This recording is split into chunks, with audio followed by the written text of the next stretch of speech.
On national television, Nolan Wells' mother was asked about the young man calling himself her son's best friend. Her answer was 4 words: "We don't know Tracestin." The teenager she was describing had already told Rolling Stone that the angry voice in the viral video everyone was treating as Nolan's final moments was actually his own. He had already spoken to Good Morning America, but only as a disguised voice kept off camera because of the death threats. Now, for the first time, Tracestin Shepherd has sat down with his face visible, and the first thing he wanted to address was those 4 words. His answer was not angry.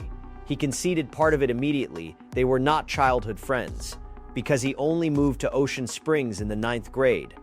Then he listed the rest. A car left in her driveway for almost a week, another one left for 2 days, a spring break trip to Florida, homecoming photos and prom photos with the 2 of them standing beside each other, because Wells and Walker sit close together in the alphabet, and a phone number he had only changed 2 months earlier, which Nolan was the only friend in the group to have. That is a dispute between a grieving mother and an 18-year-old who says he lost his best friend. Both of them are describing something true from where they stand, and that is what makes it painful rather than simple. But the reason this interview matters goes further, because Shepard also gives, for the first time, the full account of the fight that half the internet believed was Nolan Wells fighting for his life.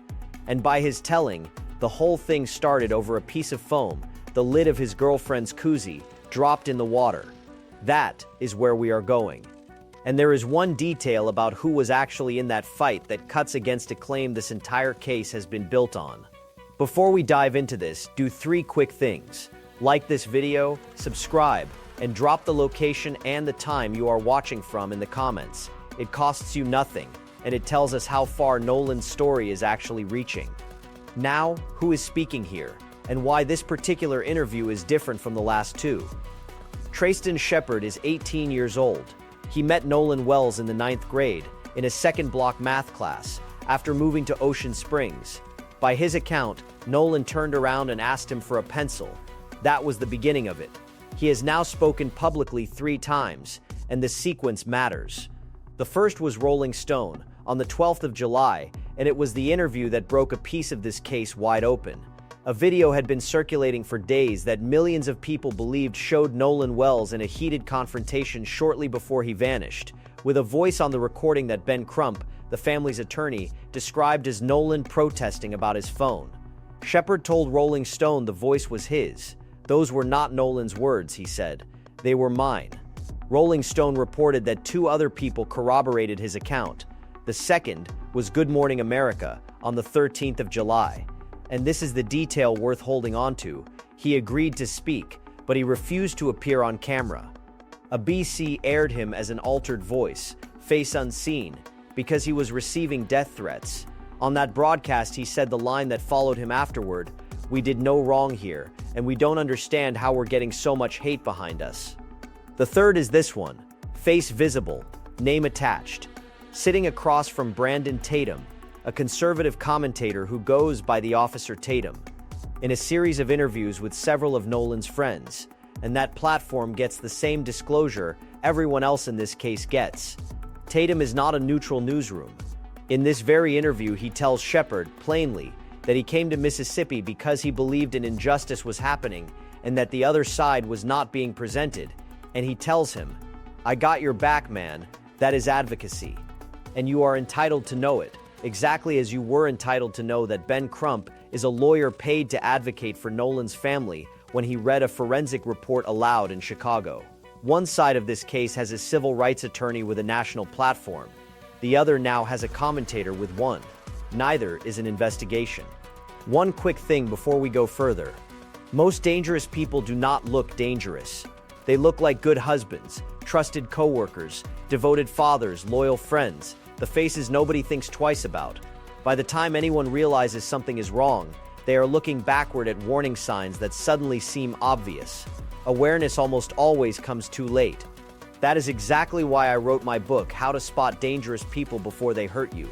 Not to teach fear, but to teach recognition. Inside it, you will learn how criminals actually think, the warning signs they give long before they act, and the behaviors that could save your life or the life of someone you love. And right now, it is absolutely free. The link is in the description. Read it before you ever need it, not after. Now, back to those 4 words. The statement Shepard is answering came in an interview Christine Wonsley gave to TheGrio on the 13th of July, alongside Ben Crump. She was asked about the young man who had just told the country that the voice in that video was his. She thanked him for his condolences. And then she said her family had never seen him at their home, and put it directly, "We don't know Tracestin." Understand the position that puts a teenager in. He had just publicly attached his name to the single most inflammatory piece of evidence in a national case in order to correct it. And the mother of the young man he was defending said, on camera, that she did not know who he was. His response begins by giving her something. He says she originally said they were not childhood best friends, and that she is not wrong about that. He moved to Ocean Springs in the 9th grade. There is no shared childhood to point to. Then he lays out what there is. He says he has been to her house multiple times. He says he has taken Nolan to school multiple times. He says he has left his own vehicle at her house more than once. The one before this had been parked there for almost a week, and the new one he had owned for less than 4 months sat there for 2 days. He says the two of them traveled to Florida together for spring break. He says he is in the homecoming photographs and the prom photographs, standing beside Nolan, because their whole friend group took those pictures together. He points out that at graduation they stood near each other, because his last name at the time was Walker and Nolan's was Wells. And then the detail that lands hardest, because it is the smallest. He says he changed his phone number 2 months ago, and that out of the entire friend group, Nolan was the only one who had the new number. Everyone else reached him through social media. He also says Nolan called him twice on the 4th of July at 11 in the morning to find out where he had parked, calls he missed. Then he explains what the word means to him. He says he never wanted to take away from how close anyone else was to Nolan. But when he thinks of a best friend, he thinks of someone he can call at any hour. Someone he has stayed up crying to. Someone who gave him advice about his girlfriend and about his life. He says Nolan was the only person in his life who ever told him he was proud of him, proud of how hard he had worked, proud of him going overseas to play ball. Then he says the thing that closes the argument without winning it, she might not think it, and that is okay. Me and Nolan know where we stand with each other, so how should anyone weigh this? Both accounts can be entirely honest, and that is the least satisfying answer available, which is usually a sign that it is the right one. Parents of teenagers know a subset of their child's friends well, and a larger set barely at all. A young man can be central to another young man's daily life. The one with the new phone number, the one in every prom photograph, the one who gets called about parking, and still be, to that young man's mother, a face in a group picture whose name she has heard, but whose voice she has never had a conversation with. Christine Wonsley is describing her own experience accurately. Tracestin Shepherd is describing his own experience accurately. Neither of them is lying, and the collision between those two truths is one of the quiet cruelties of this entire case. What it is not is evidence about how Nolan Wells died. Which brings us to the part of this interview that actually is. Start with a correction to something almost everyone has assumed. Tracestin Shepherd was not on the boat with the friends who left Horn Island without Nolan. He says he was supposed to be. He was invited, and by his account he was begged to come along. But his uncle was taking a separate boat out with 12 passengers aboard, plus the two of them, and needed help. Help getting out there, help with the anchoring, and help with everything nobody sees at the end of a long day on the water when everyone else on board has been drinking. So Shepard rode with his uncle. That distinction matters more than it might appear. It means the person who has been most visible in defending that friend group was not aboard the vessel that departed at 4:31. He was on a different boat entirely, and he left the island before they did. He describes the day in ordinary terms. His boat left earlier, trying to save a spot. Nolan called twice that morning about parking. When Nolan's boat arrived, they pulled in right in front of his, everyone shouting across the water, and Shepard pointed them toward a place to anchor. He says he helped them set their stern anchor. From the moment they arrived until roughly 20 minutes before they left, he says, he was with them all day. And then, in the middle of an ordinary holiday afternoon, came the confrontation that turned this case into a national story. Here is what the world thought it was watching. A video circulating on social media, filmed on Horn Island on the 4th of July, showing a group of young people in what looked like a heated altercation. Nolan Wells was last seen in blue swim trunks. A young man in the frame was wearing blue, and on the audio, a voice could be heard shouting about a phone. Ben Crump described that audio publicly as Nolan protesting that his friends had taken his phone. For a great many people, that clip became the case, proof that something had happened to Nolan Wells before he ever went into the water. Shepard's account, given first to Rolling Stone and now in full on camera, is that the video shows him, and the story behind it is almost aggressively small. He says he and his girlfriend were in the water when he dropped the lid of her koozie, the foam sleeve that keeps a drink cold, and lost it in the Gulf. It was new. She was annoyed with him, told him he would be paying for it, and told him he needed to sober up a little. He is candid about that part. He had been drinking, and he says so without being asked. By his telling, they were not fighting. They were walking back through the shallows, going back and forth about a koozie lid. At one point he said something to the effect of, "I just want a beer." And she answered him. And then a young man he did not know inserted himself into the conversation. Shepard says he did not recognize him, does not know him, and only knows of him. The man told him he needed to watch how he talked to his girlfriend. Shepard says he answered that this had nothing to do with him. "We're good. This has nothing to do with you." The man told him he had better not hear it again. Shepard told him to excuse himself from the situation, and then, by Shepard's account, the man threw the first punch. They went back and forth, and then Shepard looked over and saw his uncle, standing on the boat yelling at him to get in. He says he stopped fighting the instant they made eye contact. He got in the boat. He listened to his uncle. That is where the audio everyone has heard comes from. He was on that boat, furious, still yelling, trying to get back off, because he could see a crowd forming on the island, while the people around him tried to calm him down. Then a second person got involved, and this is the piece that connects to the interview we covered previously. A younger friend of Shepard's brother heard the man still talking as he came out of the water, and stepped in to defend Shepard. That young man is the brother of Warren Hudson, the friend who called the Coast Guard that night, and this channel is not naming him. He is a private individual who has not spoken publicly and has not been accused of anything by any authority.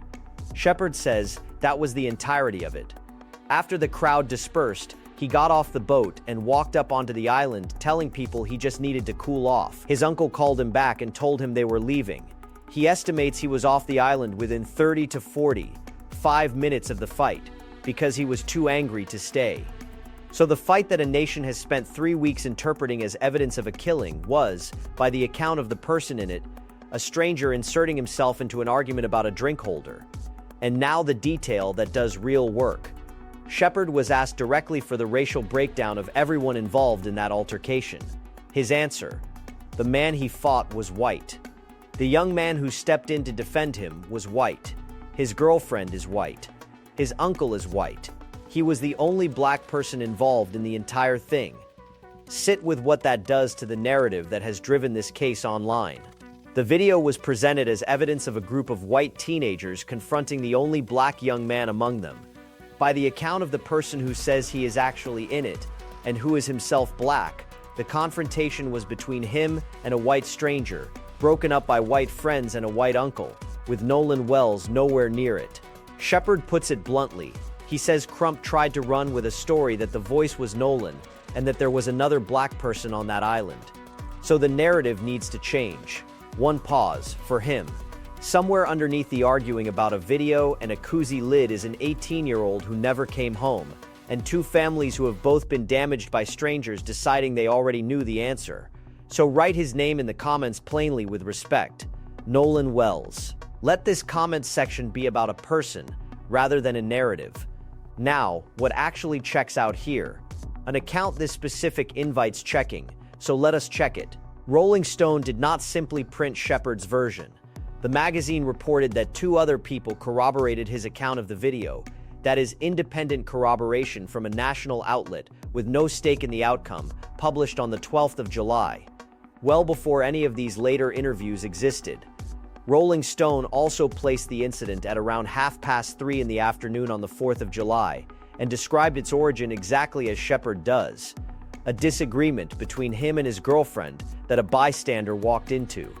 His own account has also stayed consistent across 3 separate interviews given to 3 very different outlets over roughly 2 weeks: a music and culture magazine, a national morning news program, and a conservative commentator's channel. The level of detail has increased each time, which is normal. The core has not changed. And there is one more piece of context worth stating carefully. In this interview, Shepard's interviewer asserts that Nolan's coach came out and said immediately that he knew the voice was not Nolan's. This channel has not independently verified that statement, so it is reported here as something said in the interview rather than as an established fact. What can be said with confidence is this: the claim that the voice on that recording belonged to Nolan Wells originated with the family's attorney, whose own certainty about it visibly shifted between interviews, and it has now been contradicted on the record by the young man who says it was him, by 2 people Rolling Stone spoke to, and by a second friend in a separate interview. That does not tell anyone how Nolan Wells died. It tells you that one of the central pieces of evidence the internet convicted people on has been substantially undermined. There is a moment in this interview that has nothing to do with evidence, and it is the part most people will remember. Shepard was asked when he last saw Nolan Wells. His answer places it before the fight, roughly 10 minutes before, by his estimate. He and his girlfriend had just come out of a group of people. Nolan was walking toward the other boat. Shepard was walking the opposite way, toward his uncle's. They passed each other. He says he dapped Nolan up and made a joking comment about the young woman Nolan had been spending the day with. Nolan laughed. And then Shepard says the last thing he ever said to him, "All right, buddy, I love you. See you later." He acknowledges he had been drinking and says that is probably why he said it out loud that day. Then he says he is at peace with it. "I said it. I'm glad I said it." Every account in this case, from every direction, has produced a slightly different last sighting of Nolan Wells. Warren Hudson put his own at around 3 in the afternoon, from the front of a boat. Shepard puts his at roughly 10 minutes before a fight that Rolling Stone timed at 3:30. The young woman Nolan spent the afternoon with has said, through her family, that they parted ways and that she believed he was heading back to his friend's boat. None of them describes anything after that. Then came the night, and Shepard's account of it fills in a gap in the timeline nobody had covered. He says he went to bed. He had been on the boat all day and did not feel like going out again. His phone rang at 9:20 that evening, Warren Hudson calling. He was asleep and missed it.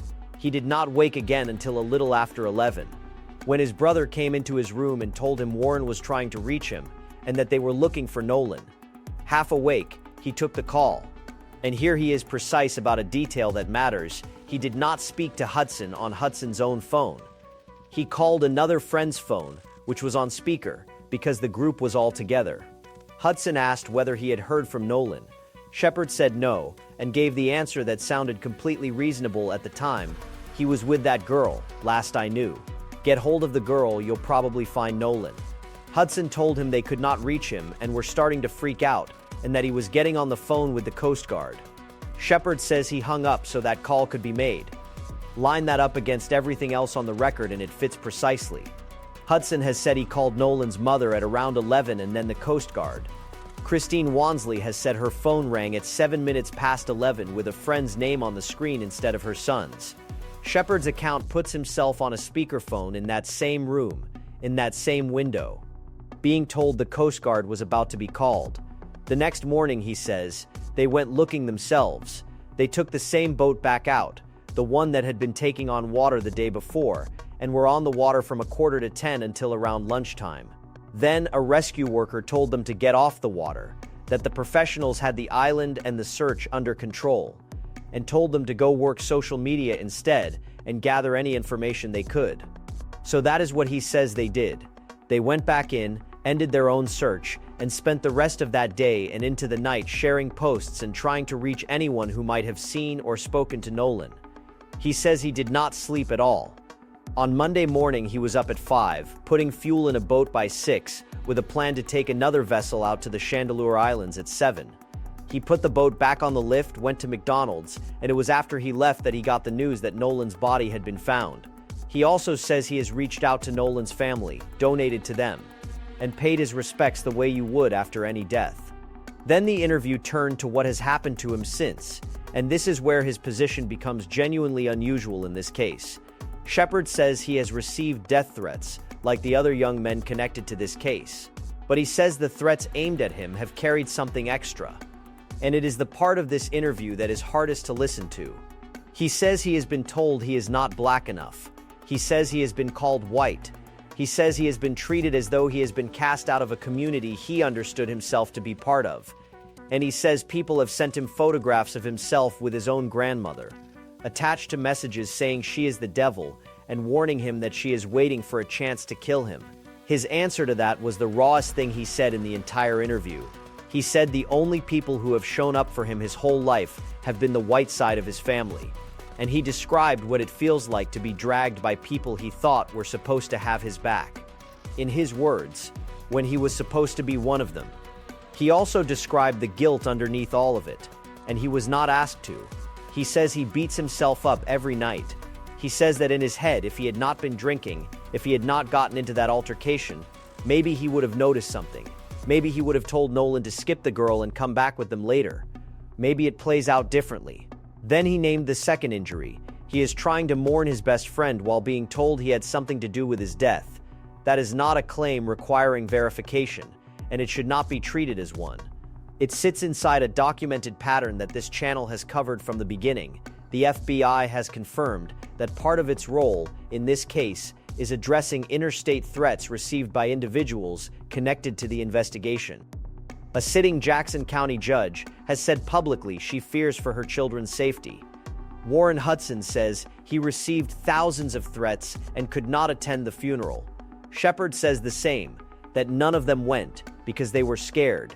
Read that sentence again. A group of teenagers did not attend their friend's funeral in their own hometown because they were afraid of what would happen to them if they did. Whatever the truth of this case turns out to be, that is a real cost that has already been paid by people no authority has charged with anything. On the subject of Ben Crump, Shepard is blunt, and this is squarely his opinion rather than any kind of fact.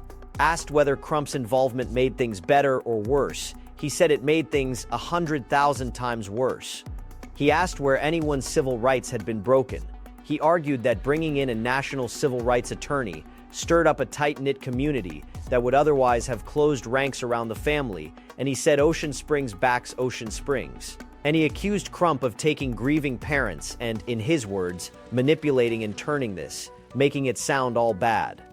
That is an 18-year-old's opinion about a lawyer, offered on a friendly platform, and it should be weighed as such. The counterweight is equally real and belongs beside it. Nolan's family engaged Crump because the sheriff's office publicly stated it did not suspect foul play within roughly an hour of their son's body being recovered, before any autopsy existed. Their attorney secured an independent autopsy that found an unexplained mark on the back of Nolan's head that the state's examination never looked for. They pushed for a joint forensic inspection of Nolan's phone, and the district attorney has committed to putting this case before a grand jury. Some of that pressure produced results a quieter approach would not have. Both things are true. The advocacy that got this case taken seriously is the same advocacy that put a target on a group of teenagers who have never been charged. Shepard also had something to say about how the press has handled him, and it deserves careful treatment because it involves an accusation against a news organization. He speaks about Rolling Stone with real warmth. He says the reporter cared, that she fact-checked everything on her side, that what she published was the complete truth of what he told her, and that reading it brought him to tears because it was worded exactly as it needed to be. About ABC, he is unhappy. His complaint concerns the audio that aired on Good Morning America. He says he only ever agreed to give a voice recording, not an on-camera interview, because of the threats, and that he now regrets that, because he wishes people could have seen his face. He says he was in tears through most of that interview and hard to understand, and his specific allegation is that when he was asked about Nolan's death, the broadcast cut his words down so that he appeared to say only die, when what he actually said was that they did not want to see his friend's life being taken from them. Here is where fairness requires precision. ABC's published reporting of that interview includes both halves of that thought. The quote as printed reads, "Nobody wanted to see Nolan die. And nobody wanted to see his life be taken so short." So the fuller statement did reach the public through that outlet. Shepard's grievance appears to concern how the broadcast audio itself was cut and how it sounded, rather than the omission of the second sentence, and this channel has not independently verified the editing of that broadcast. ABC has not, as far as this channel can determine, responded to his characterization, reported accurately, and it is still meaningful. A teenager feels he was flattened by a national broadcast. Report it inaccurately, and you accuse a newsroom of something the published record does not support. Then there is what Shepard says the crowd on that island actually looked like, which matters more than almost anything else in this interview. He estimates thousands of people were on Horn Island on the 4th of July. In his own area alone, he puts it at 400 to 500 people. Within the broader group of young adults around Nolan, he estimates 100 to 200.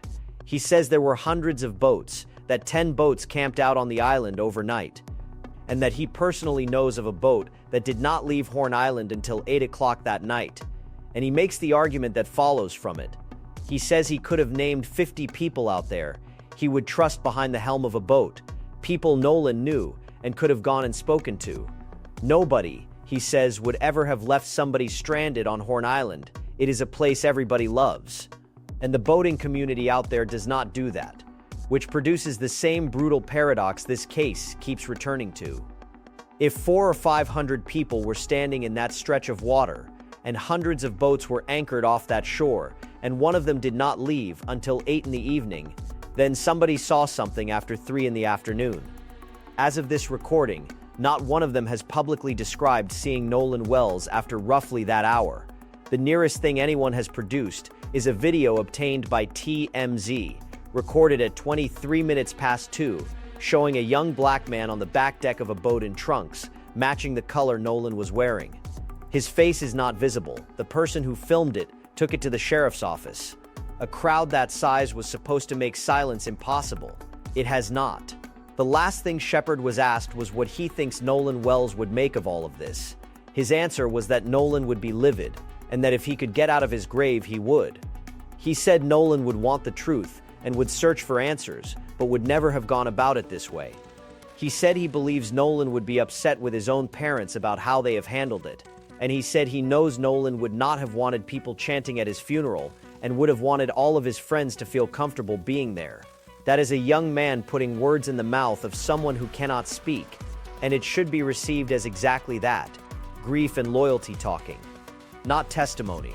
Nolan Wells' parents lost their son, and they are entitled to pursue answers however they see fit. But Shepard's underlying point is not really about strategy. It is that the friends who loved Nolan were not able to attend his funeral, and that is a fact regardless of what anyone thinks caused it. So step back and take stock of what this interview actually establishes, and what it does not. It does not establish how Nolan Wells died. Nothing in it touches the medical evidence. The independent autopsy performed by Dr. Roger A. Mitchell Jr., the former chief medical examiner of Washington, D.C., ruled the cause and manner of death undetermined pending investigation. It found no fractures, no deep tissue injuries, and no lacerations. But it did find an unexplained area of red discoloration deep in the tissue at the back of Nolan's head, which the pathologist called inconclusive, while flagging it for further investigation. It noted that parts of Nolan's neck had been retained by the state and never sent with the body, and that without them, injury to the neck could not be ruled out. And it stated that non-accidental factors could not be ruled out. The state's own autopsy, performed on the 7th of July, remains unreleased pending toxicology. What this interview does establish is narrower and still significant. The most inflammatory piece of evidence in this case, the video that convinced millions that Nolan Wells was confronted before he died, has now been claimed by a named person who says the voice is his, corroborated by 2 other witnesses to Rolling Stone, described consistently across 3 interviews over 2 weeks, and explained by an origin story too mundane to be worth inventing. And the racial framing attached to that video, that it captured a group of white teenagers against the only black young man among them. does not survive the fact that the person who says he is in it is black and says every other person involved was white. None of that clears anyone of anything, because no charge exists to be cleared of. What it does is remove a plank that a great deal of public certainty was standing on. So where does everything stand as of this recording? The independent autopsy is complete and preliminary, cause and manner undetermined, with 7 questions the pathologist says remain unanswered. The state's autopsy is finished but unreleased pending toxicology. The Jackson County Sheriff's Office is leading the investigation, has interviewed dozens of witnesses, and is being assisted by the FBI on digital evidence and on interstate threats. The district attorney has committed to presenting the completed file to a grand jury once the sheriff's work is finished. The joint forensic inspection of Nolan's phone, agreed to by both sides, has not yet taken place. An estate has been opened in Jackson County Chancery Court, which is the procedural groundwork for a wrongful death claim. $100,000 in reward money offered at the funeral is outstanding, and nobody has been charged with anything or publicly named a suspect, which brings this back to 4 words spoken by a mother on television and the 18-year-old who spent an hour answering them. "We don't know Tracestin. She meant it, and from where she stands it is true." He answered with prom photographs and a car left in her driveway and a phone number only her son had, and from where he stands that is true too. 2 people who loved the same young man, describing him from opposite sides of a life he lived in 2 places at once. That is not a scandal. That is what it looks like when a teenager dies and everyone who knew him discovers they only knew a portion. The part that should trouble everyone is what has been built on top of that ordinary human gap, a national argument in which a black teenager says he has been threatened for defending white friends, a group of young men skipped a funeral out of fear, and a mother is still waiting for a cause of death nobody can give her. Everything meaningful in this case now waits on the same 4 things: toxicology, the state's autopsy, a phone that has not been examined jointly, and a grand jury that has not convened. Until those arrive, every interview is a person's account, and accounts are not answers. If you subscribed at the start, keep notifications on, because when the toxicology lands, when the state's report is released, when that phone is finally examined, and when the grand jury acts, the verified breakdown will be here the day it is confirmed, and not a minute before. Nolan Xavier Wells was 18 years old, a graduate of Ocean Springs High School and a rising sophomore wide receiver, days away from reporting back for his season. The friend who says the world got that video wrong described him this way to Rolling Stone, that Nolan made sure everybody was included in everything, that if you were somewhere, he made you feel welcome there, and that he did not see any flaws you had, he only saw the positive you brought into his life. Whatever the investigation eventually concludes, that is the young man at the center of it, and he deserves an answer. Nolan Wells. Say his name and stay with this until there is one.